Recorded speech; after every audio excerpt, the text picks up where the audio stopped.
जाती हुई मैयत देख के तुम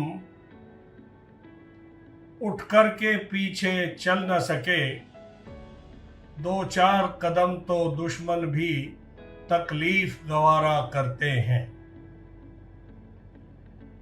आज जाट राजनीति अपने आप को इसी जगह एक चौराहे पर खड़ी पा रही है। सवाल न किसी धनखड़ का है, न किसी सत्यपाल मलिक का है। सवाल है उस जाति के स्वाभिमान को ठेस पहुंचाने का और उस जाति के नेतृत्व विहीनता का। आइए जानते हैं उसके कारणों और उसके निदान को। जो जुर्म सहकर चुप रह जाए वो जाट नहीं होता। और जाट के बारे में एक प्रसिद्ध वाक्य मैं कहूँगा, जो गोकुला, सूरजमल, जवाहर सिंह, चरण सिंह, चौधरी चरण सिंह के बाद देवीलाल जी और उसके बाद की पीढ़ी में वीरेंद्र वर्मा, सत्यपाल मलिक, इन लोगों ने अपनी एक विशिष्ट पहचान बनाई और इनमें विशेष राजस्थान के कुंभाराम आर्य जी। तो उन्हीं फकीरों ने इतिहास बनाया है यहाँ, जिन पे इतिहास लिखने के लिए वक्त न था। जो जुर्म सहकर भी खामोश रहे, वो कुछ और होगा पर किसी किसान का रक्त न था। मैं आज ये कहूँगा कि स्वाभिमान को ठेस निश्चित रूप से पहुंची है और जाट धनखड़ की चाटुकारिता, चाहे वो वेस्ट बंगाल में हो और चाहे वो उपराष्ट्रपति के रूप में हो, वो उन्हें पसंद नहीं आई। जाट स्वाभिमानी है और आज जाट की खामोशी उसके मन में है, वो सड़क पर नहीं है, वो घर में है। अगर इस पर राजनीतिक दलों ने ध्यान नहीं दिया तो जाट हो या जट हो, बात एक ही है। पंजाब से हरियाणा, राजस्थान, उत्तर प्रदेश का पश्चिमी भाग और मध्य प्रदेश और राजस्थान, मध्य प्रदेश में भी हैं। तो मैं ये कहना चाहता हूँ कि आपको याद होगा कि औरंगजेब के ज़माने में गोकुला और उसके बाद वीर सूरजमल और जवाहर सिंह, और उसके बाद आज़ाद भारत में या आज़ादी से पूर्व चौधरी छोटू राम, चौधरी चरण सिंह, चौधरी देवीलाल, ये सब लोग चाहे स्वतंत्रता प्राप्ति से पूर्व हो या स्वतंत्रता प्राप्ति के पश्चात, कभी भी इन्होंने सत्ता से समझौते नहीं किए। और 1857 का गदर हो, जिसमें बाबा शाहमल और कुर्बानियां देने वाले अनेकों लोग जो फांसी पर झूल गए और जिन्हें बागी करार देते हुए जिनकी जमीनें कुड़क कर ली गईं, वो कभी दबे ही नहीं। बाद में महेंद्र सिंह टिकैत ने इस स्वाभिमान को हवा दी और उस स्वाभिमान के बल पर वो बाबा टिकैत बने और लोगों ने अपना सर्वस्व उनके पीछे लगा दिया। यहाँ तक कि प्रधानमंत्री की सभाएं भी जो निश्चित स्थान था, और वो भी इंदिरा गांधी जैसी सशक्त प्रधानमंत्री की श्रद्धांजलि सभा का भी स्थान बोट क्लब से बदलकर लाल किले पर ले जाना। तो जाट मर मिटता है अपने दोस्त पर, कुर्बान हो जाता है दोस्ती पर और कुर्बान हुआ भाजपा पर। लेकिन भारतीय जनता पार्टी ने जब उनका जो भाईचारा टूटा जाटों और मुसलमानों का, उसका लाभ तो भरपूर उठाया, लेकिन साथ ही साथ ये भी कहा गया कि ये सांप और जाट की लड़ाई है, एक तो मरेगा ही। और आज जाट जाति अपने आप को ठगा हुआ महसूस कर रही है, अपमानित महसूस कर रही है। इसके क्या कारण है, क्या इसका निदान है, इस पर हमें गंभीरता से विचार करना है। थोड़ा और आगे बढ़े। चौधरी छोटू राम ने जिन्ना को ललकारा। हालांकि वो आज़ादी से पहले कभी कांग्रेसी नहीं रहे और उन्होंने जमींदारा पार्टी लोग कहते थे, यूनियनिस्ट पार्टी को, तो उन्होंने हिंदू, मुसलमान, सिख का मतभेद बुलाकर जाट नहीं बल्कि उन्होंने एक ऐसा संगठन जो किसान का संगठन था बनाया, और यहां तक रहा कि वायसराय तक को चेतावनी दे दी कि किसान को अगर किसान का वाजिब हक नहीं मिला तो मैं गेहूं के खेत जलवा दूंगा, लेकिन अगर उचित कीमत हमें नहीं मिली तो मैं किसान का अन्न आपको खरीदने नहीं दूंगा। और उन्होंने जमींदारा उन्मूलन भी किया, कर्ज भी माफ किए और किसानों के हक की लड़ाई शुरू की। चौधरी चरण सिंह ने पंडित नेहरू के सामने खड़े होकर सहकारिता का खेती का विरोध किया, जमींदारा उन्मूलन के लिए कार्य किया, और बाद में वो अलग कारण हैं, किन कारणों से उन पर मैं बहुत विस्तार से प्रकाश डालने वाला हूं आगे। उनकी अपनी बहुत बड़ी खामियां थी उनकी राजनीति की, लेकिन वो किसान राजनीति के सिरमौर बने, और उनके बाद वीरेंद्र वर्मा और सत्यपाल मलिक उनकी विरासत को आगे लेकर चले। लेकिन किन्हीं कारणों से चौधरी चरण सिंह नहीं चाहते थे कि कोई दूसरा जाट नेतृत्व उभरे। वो समय समय पर इनको बढ़ाते भी रहे, इनके पर भी काटते रहे। आज जाट क्षुब्ध है। जाट क्षुब्ध क्यों है, आक्रोशित क्यों है, किंकृतो मूड क्यों है? वो चौराहे पर खड़ा हुआ महसूस करता है कि जाए तो जाए कहां। भारतीय जनता पार्टी ने चरण सिंह के पोते और अजीत सिंह के बेटे को अपनी पार्टी में लेकर एनडीए के पक्ष में पश्चिमी उत्तर प्रदेश की सारी वोटें जुटा ली। हरियाणा में कुछ लोग कहते हैं, जो लोग जिनके ऊपर चुनाव का दायित्व था, उन्हें डराकर धमकाकर, और या उन लोगों ने अपने आप को ओवर कॉन्फिडेंट मानकर अपने सहयोगी साथियों का, चाहे वो उन्हीं की पार्टी के स्वजातीय नेता हो या दूसरी पार्टी के नेता हो, उनका साथ नहीं लिया। ओम प्रकाश चौटाला का परिवार, जो चौधरी देवीलाल की विरासत थी, ओम प्रकाश चौटाला, रंजीत, अभय, दुष्यंत या अजय, सब के सब बिखर गए आपस की लड़ाई में। और जिस कदर आज लोग थोड़ा सा भयभीत दूसरे कारणों से रहते हैं, वो भी उसी लाइन पर है। तो आज जाटों का नेतृत्व विहीन है। वो राजस्थान में आज आप देखें तो राजस्थान में उनके पास वसुंधरा को वो अपनी बहू मानते हैं। उनकी शादी जाटों में हुई थी, और वसुंधरा राजे के बाद सतीश पूनिया को उन्होंने कांग्रेस नेता के तौर पर बढ़ाया, पर वो बहुत स्थान अपना नहीं बना पाए। जिस राज्य में कुंभाराम आर्य, परशुराम मदेरणा, नाथुराम मिर्धा, रामनिवास मिर्धा जैसे कद के लोग हुआ करते थे जाटों में, कुंभाराम आर्य बेजोड़ नेता थे।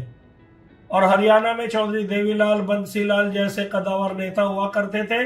उनके परिवार आज राजनीति में है अवश्य, लेकिन जो स्थान उनका था वो स्थान इन लोगों का नहीं है। न वो शक्ति है, न वो इन लोगों में कहना चाहिए कि राजनीतिक चातुर्य है, और न वो प्रतिभा है।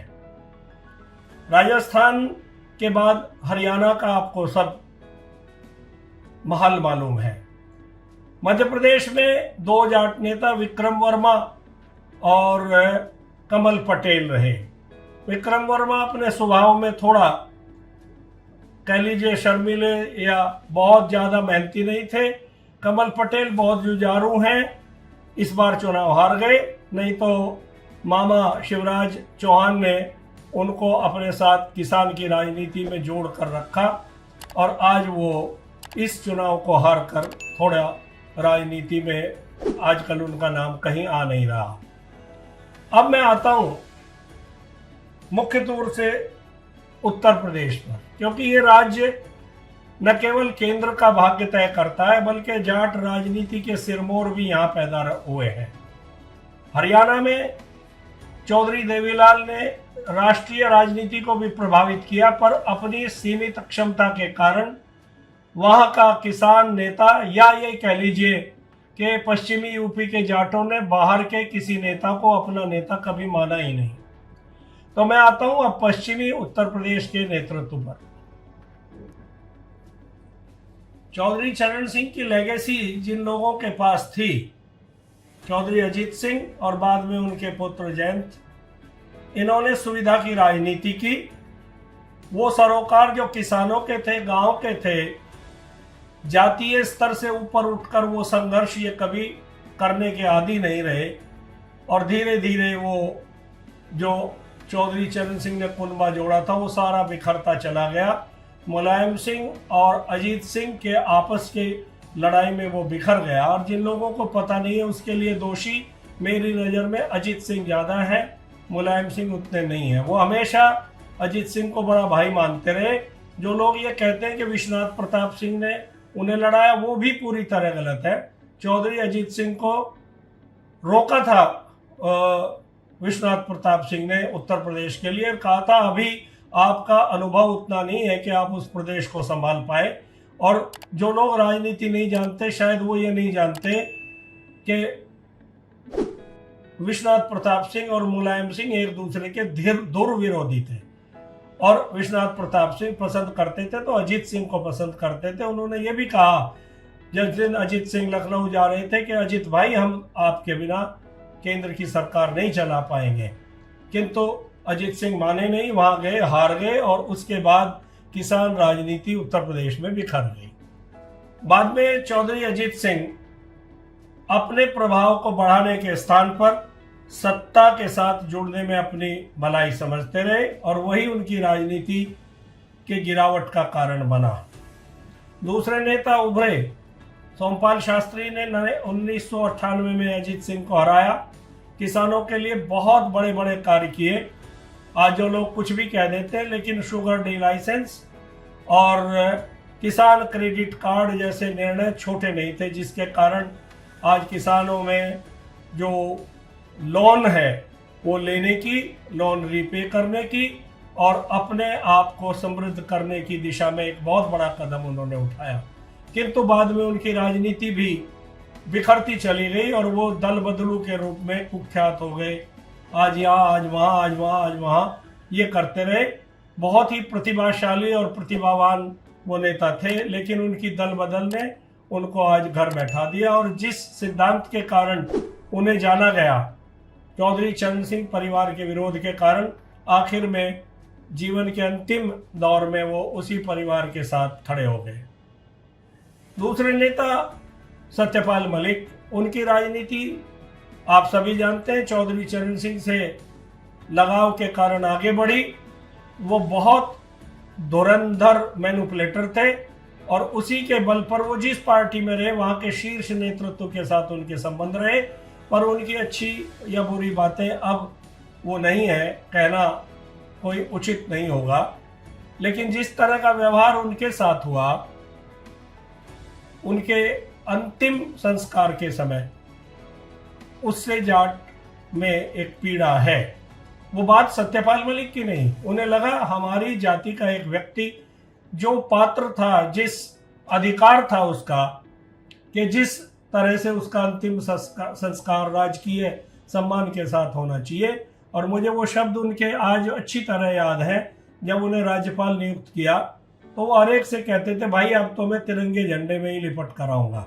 वो तिरंगा, वो गार्ड ऑफ ऑनर, वो प्रोटोकॉल उनके साथ नहीं निभाया गया। और इस देश की विडंबना यह है कि कांग्रेस की सरकार के समय भी आरोप लगा नरसिम्हा राव को वो राजकीय सम्मान उस समय नहीं दिया गया, जबकि आज कांग्रेस के लोग कहते हैं कि ऐसा नहीं था, उनके परिवार ने चाहा था कि उनकी अंत्येष्टि वहाँ होगी।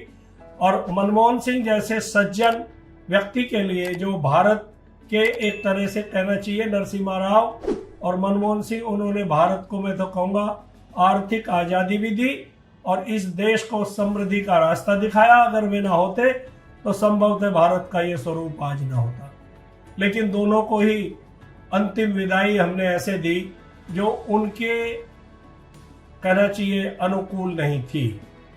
खैर, सत्यपाल मलिक के जाने पर आज हर जगह ये चर्चा है कि यार हमारा है क्या, हमें कोई पार्टी क्यों नहीं पूछती। अखिलेश यादव के पास जो नेता हैं उनमें राजेंद्र चौधरी है जो लखनऊ से बाहर नहीं निकलते।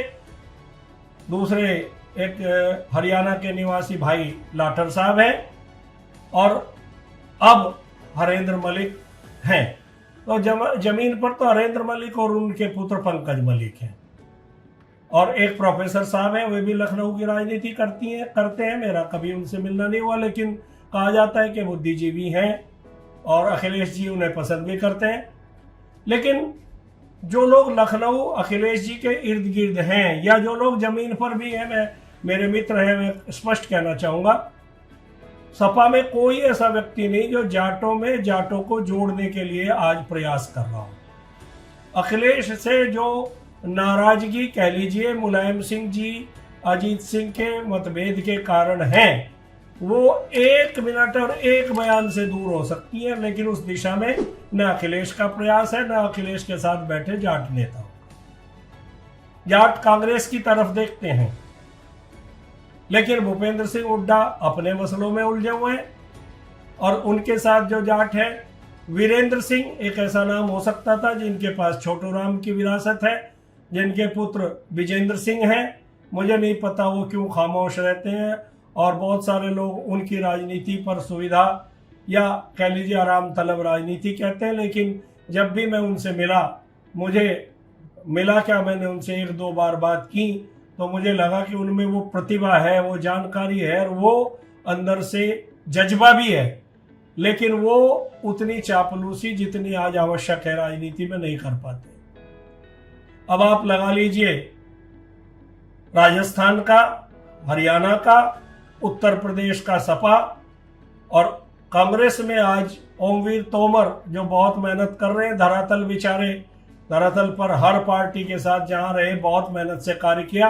दुर्भाग्यवश जाटों का वो साथ उन्हें मिला भी, लेकिन वो हमेशा संघर्ष के कटीले रास्तों पर ही चलते रहे, और अभी भी उसी तरह का संघर्ष कांग्रेस के लिए कर रहे हैं। उत्तर प्रदेश के विगत चुनाव में लोकसभा में चरण सिंह के पोते की पार्टी और भारतीय जनता पार्टी साथ आए, और हालात ये हुई कि उस समय भी दोनों के साथ आने से जाट तो सारा इनके साथ जुड़ा, लेकिन शायद ये राजनीति कभी भाजपा को समझ नहीं आएगी कि चौधरी चरण सिंह परिवार की लठगर्दी, बूथ कैप्चरिंग से त्रस्त जो अन्य जातियां जो भाजपा के साथ थीं, वो इनके साथ कंफर्टेबल महसूस नहीं करती। जो लोग इनके साथ थे, मुजफ्फरनगर में दंगों के बाद उभरे युवा नेता संजीव बालियान, उनकी अनुभवहीनता कह लीजिए, अति उत्साह कह लीजिए, या प्रॉपर्टी डीलिंग का भी लोग आरोप लगाते हैं, और उनके विरुद्ध बहुत सारे आरोप प्रत्यारोप हैं। मेरे वो व्यक्तिगत रूप से बेटे जैसे भी रहे हैं, लेकिन मैं स्वयं भी उनकी राजनीति से और उनके तौर तरीकों से क्षुब्ध रहा हूं, और उनमें मेहनत का जज्बा तो है। बाकी जो है वो बहुत विवादित व्यक्ति हैं, और जाट कभी ऐसे विवादित व्यक्ति को नेता नहीं मान सकता, चाहे भारतीय जनता पार्टी उन्हें उप प्रधानमंत्री या उत्तर प्रदेश का मुख्यमंत्री बना दे। लेकिन इस तरह का व्यक्ति जो इतने विवादों में गिरा हो, जिस पे तरह तरह के प्रश्न चिन्ह लगे हो, वो जाट नेतृत्व उसको सौंपेंगे भी तो फेल होंगे, मुंह के बल गिरेंगे। एक और हमारा व्यक्ति है जो कुरुक्षेत्र का आचार्य है, उसको भी बहुत प्रमुखता भारतीय जनता पार्टी ने दी। उसके विषय में भी बेहद बेहद बेहद संगीन तरह की बातें स्थानीय स्तर पर भी हैं, और वो हिंदी और संस्कृत के उच्चारण भी मैंने उनके सुने हुए हैं। मोदी जी के कार्यक्रम में जो आर्य समाज का है, उसमें भी इतनी अशुद्धियां थी उनके उच्चारण में। वो न हिंदी ठीक बोल पाते, न इंग्लिश ठीक बोल पाते, न उन्हें संसदीय अनुभव, न प्रशासनिक अनुभव। और उन्होंने एक सगुफा छेड़ा जो महाराष्ट्र के एक एनजीओ ने दिया था, 0 बजट खेती, और केंद्र सरकार, वित्त मंत्री, प्रधानमंत्री जी भी उनकी उस बात से प्रभावित हुए थी भी, वो बहुत बड़ी बात। लेकिन वो इस तरह की बात प्रैक्टिकली पॉसिबल ही नहीं है। 0 बजट खेती का कोई मायने ही नहीं है। और आज हिमाचल में चले तो मैं अनेकों किसानों को जानता हूं जो रोते हैं उनकी इस 0 बजट खेती के कारण वो बर्बाद हो गए। और वो बस मैं नहीं कहूँगा, हिमाचल में अब वो इतने प्रतिष्ठित पद पर हैं, ऐसे व्यक्ति के विरुद्ध बोलना भी ठीक नहीं है, हमारे अपने हैं। लेकिन हिमाचल के कितने छोटे छोटे से छोटे लोग उनके विषय में जो जानते हैं, और बस मैं इतना ही कहूँगा कि मैं उन पर कोई आरोप लगाना उचित नहीं समझता, वो मर्यादा के विरुद्ध है। लेकिन वो किसी भी तरह से ना तो वो जनप्रिय नेता है, ना वो बौद्धिक स्तर के हैं, ना वो जगदीप धनखड़ की तरह संसदीय परंपराओं को या जानते हो, ना वो इतने पढ़े लिखे हैं कि हिंदी अंग्रेजी कुछ बोल सकें। बस एक आडंबर सा उनका बना हुआ है। एक और नेता है जो बागपत क्षेत्र में और बागपत के भी छपरौली क्षेत्र में पैदा हुए, एक साधारण किसान और आर्य समाजी घर परिवार में, जिनके घर से सन्यासी भी निकले, और जो गुरुकुल कांगड़ी विश्वविद्यालय के आजकल कुलाधिपति हैं, डॉक्टर सत्यपाल सिंह। वो किसान घर से निकलकर पीएचडी करके महाराष्ट्र में एक ऐसे निर्विवाद व्यक्ति रहे जो बियॉन्ड द पार्टी, सभी पार्टी के लोग उनकी प्रशंसा करते हैं, एक प्रशासनिक अधिकारी के रूप में, एक कम बोलने वाले और ऐसे व्यक्ति के रूप में जो प्रशासन शासन का भी अनुभव रखते हैं और जिनकी प्रतिष्ठा पर कभी दाग भी नहीं लगा। चौधरी अजीत सिंह, सोमपाल शास्त्री, डॉक्टर सत्यपाल सिंह वहां से सांसद रहे, और चौधरी चरण सिंह से पहले रामचंद्र विकल। यह क्षेत्र न केवल उत्तर भारत के जाटों का नेतृत्व करता रहा, अपितु यह सर्वमान्य मान्यता रही कि जाट राजनीति का केंद्र यही है। मुजफ्फरनगर एक सहयोगी की भूमिका निभाता रहा, और जाटों की संख्या मुजफ्फरनगर से, जितने जाट वोटर मुजफ्फरनगर या कैराना लोकसभा क्षेत्र में आते हैं, उससे 2 गुना से भी अधिक जाट मतदाता बागपत क्षेत्र में हैं और थे। यहां तक कि पंजाब के प्रकाश सिंह बादल, टोरा, तलवंडी, आज का नेतृत्व बरनाला साहब रहे हो, या फिर आज का नेतृत्व कैप्टन अमरेंद्र सिंह, और जो भी जाट सिख जाट नेतृत्व रहा हो उत्तर भारत का, वो भी बागपत और बागपत की राजनीति से लगातार जुड़ा रहा। तो एक मायने में जाट राजनीति का केंद्र यही है। मुजफ्फरनगर के दंगों के पश्चात भारतीय जनता पार्टी ने इसे उलट दिया, और उनका ये प्रयोग पूर्णतः फेल हो गया, क्योंकि जब तक दंगा और दंगे के कारण वोट पड़ता रहा तो मुजफ्फरनगर, जो इससे पूर्व कई बार भाजपा के लोग जीते, कई बार हारे, लेकिन उस कदर वहां की राजनीति जाटों के प्रभाव में नहीं रही, बल्कि वो महेंद्र सिंह टिकैत का प्रभाव क्षेत्र माना गया। और वहां की जीत जब मिली तो वो एक ऐसी जीत थी जिसे इन्होंने माना कि ये उसमें प्रत्याशी का योगदान लेश मात्र नहीं था, वो दंगों की उपज थी। उसमें किसी भी विजातीय को या किसी भी अननोन व्यक्ति को टिकट दे दिया जाता तो वो भी संभवतः इतने ही या इससे भी अधिक मतों से विजयी बनता।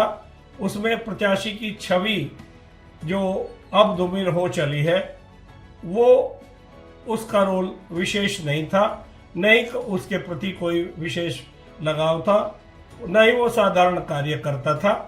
वो तो बस एक तरह का शगुफा बनाया, और किन कारणों से किस तरह के लोगों को प्रभाव में लेकर वो टिकट पाया, और भारतीय जनता पार्टी के शीर्ष नेतृत्व को एक तरह से वहाँ के स्थानीय, मैं तो स्पष्ट कहूँगा, संघ आरएसएस के कुछ लोगों ने प्रभाव डालकर उसे शीर्ष नेतृत्व की नज़रों में चढ़ा दिया, और जो प्रयोग उनका बुरी तरह विफल हो चुका है और आगे भी विफल ही होगा।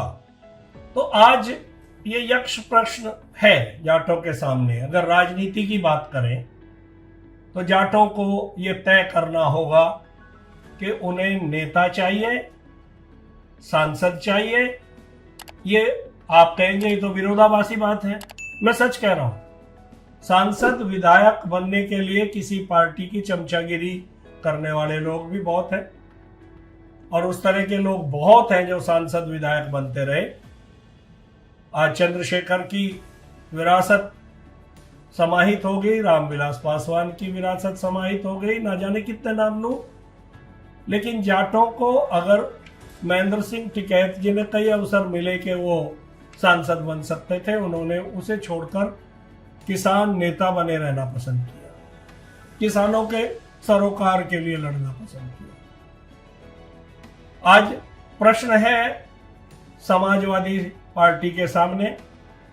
बीएसपी ने जाटों के बारे में बहुत कुछ सोचा, क्योंकि वहां शशांक शेखर मायावती जी के बहुत करीबी थे, पर जाटों का और उनका वोट तो थोड़ा बहुत मिला भी, पर बहुत साथ नहीं रहा।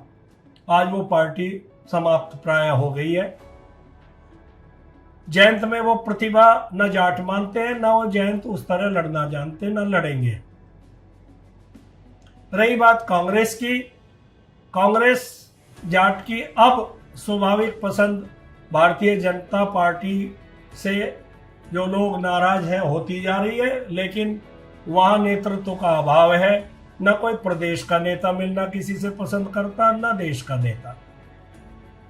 उनके पास हैं, प्रतिभाशाली हैं, जैसे मैंने ओमवीर तोमर का नाम लिया, जिनकी विचारों की कभी उस तरह की हैसियत नहीं बन पाई, वो संघर्ष करते रहे। वो पश्चिम में अभी भी थोड़ा एक्टिव हैं, मेहनती हैं और वो कार्य कर रहे हैं। रही भाजपा की बात, तो भारतीय जनता पार्टी अगर यही प्रयोग करेगी कि धनखड़ जैसे किसी आचार्य को आगे लाएगी, तो जो अब तक हुआ है वही आगे होगा। एक और ऐसा आदमी आ जाएगा जिसको खुद पता नहीं कि वो हिंदी शुद्ध बोल रहा है कि अंग्रेजी शुद्ध बोल रहा है। अंग्रेजी तो आती नहीं शायद उन्हें।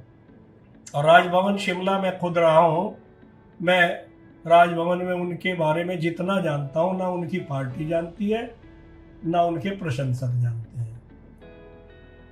तो मैं ये कहूँगा कि जो आज उपलब्ध लोग भारतीय जनता पार्टी के हैं, उन्हें छाड़ पछोड़ कर किसी अनुशासित, प्रशासनिक, अनुभवी, निर्विवादित और ऐसा व्यक्ति जिसको वे सोचें कि ये अनुशासित भी है और जनता में जो भागदौड़ भी आज भी करता हो, जिसके साथ अन्याय भी हुआ हो पर वो खामोश बैठा रहा, ऐसे व्यक्ति को आगे बढ़ाना चाहिए। और मुझे तो लगता नहीं कि वो उपराष्ट्रपति पद पर किसी जाट को बनाएंगे। मेरा जहाँ तक अनुभव है, मैं भी सन 1982 से राजनीति का विद्यार्थी रहा हूँ और मैं जानता हूँ भारतीय जनता पार्टी की बात को भी, क्योंकि मैं भारतीय जनता पार्टी में उस समय से हूँ जब यहाँ कोई नहीं था। वो बात अलग है। मुझे हमारे संगठन मंत्री रहे, पूर्व संगठन मंत्री राकेश जी कहा करते थे, ये भारतीय जनता पार्टी के शुभ चिंतक मात्र हैं। मैंने किसी राजनीतिक दल की सदस्यता प्राप्त नहीं की, लेकिन राष्ट्रीय भावना के कारण मैं बनारस में माननीय मोदी जी के चुनाव में भी समय दिया और वहाँ रहा। उसके भी मेरे पास साक्ष्य है। और वीरेंद्र वर्मा और सोमपाल शास्त्री को भाजपा ज्वाइन कराने में भी मेरा बहुत हाथ रहा। राजेंद्र अग्रवाल हो, विजयपाल तोमर हो, संजीव बालियान हो या सत्यपाल सिंह जो बागपत से 2 बार सांसद रहे हो, उन्हें पता है कि मैं भारतीय जनता पार्टी में उनके चुनाव में अपनी सक्रिय सहयोग उन्हें दिया है। तो मैं ये चाहता हूँ कि किसान की बात करने वाले लोगों को सब पार्टियां आगे बढ़ाएं। और मैं घोर जातिवादी नहीं हूँ।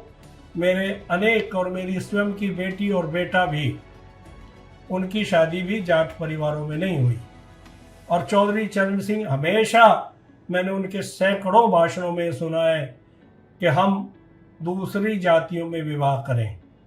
और बहुत से मेरे जाट मित्र, बहुत से जाट साथी इस बात से क्षुब्ध भी होंगे कि मैं ये क्यों कह रहा हूँ।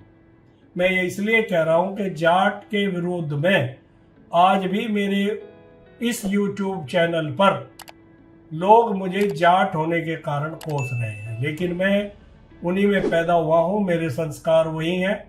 मेरे संतान जो भी करें, उनके निर्णय उनके हैं। मेरा निर्णय मेरा है। मैं जाट माँ बाप का खून हूँ और जाट के स्वाभिमान को जब जब ठेस लगेगी तो मैं जाट के स्वाभिमान की रक्षा के लिए अपना सर्वस्व न्योछावर करने को तैयार हूँ। मैं भारतीय जनता पार्टी के शीर्ष नेतृत्व से ये अपील करूँगा कि अभी भी समय है, वो किसी ठीक जाट का चयन करे। ये आचार्य, ये भूपेंद्र, ये जाट नहीं है। ये जाट नेतृत्व को ना समझते ना जाट राजनीति को। ये तो बेचारे अपने जिस जगह पैदा हुए उस शहर की राजनीति को भी नहीं समझते, और जिन्होंने देश और प्रदेश और विदेश सब कुछ देखा हुआ है उन्हें आप नहीं समझना चाहते।